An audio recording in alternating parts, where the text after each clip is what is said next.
Bonjour Pascal Delwitt, vous êtes politiste, vous enseignez à l'Université libre de Bruxelles. Bart De Wever, un nationaliste flamand à la tête de la Belgique, ce n'est pas anodin, c'est même une première, je l'ai dit.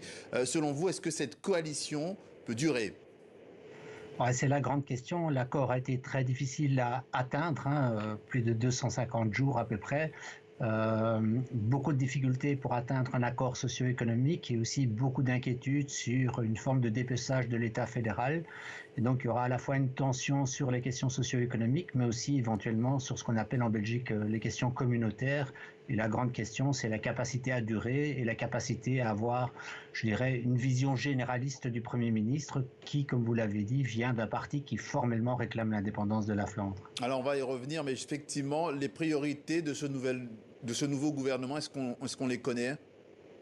Oui, ce sont des priorités qui sont plutôt dans l'air du temps. C'est un gouvernement de droite qui va mener une politique de droite, c'est-à-dire affaiblir le statut de la fonction publique en alignant notamment les fonctions vers le secteur privé, diminuer le nombre de fonctionnaires, essayer de déréguler un peu le marché du travail, notamment en allongeant les heures de jour et donc en diminuant les heures de nuit, par exemple.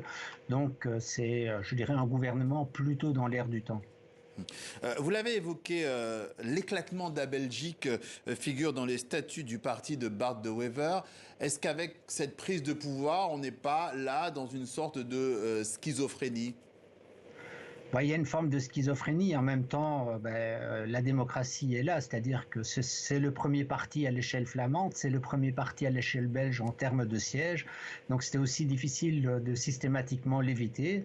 Mais ce gouvernement, avec un Premier ministre issu d'un parti nationaliste flamand, est peut-être celui qui va, d'une certaine manière, dire adieu à la fédération belge.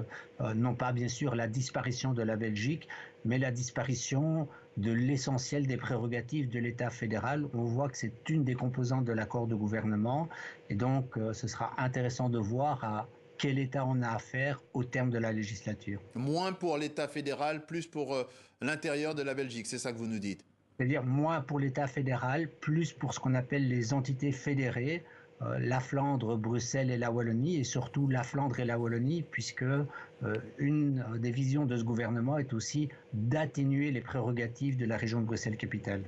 Pascal Delwitt, politiste attaché à l'Université libre de Bruxelles, merci d'être passé par le journal de TV5 Monde.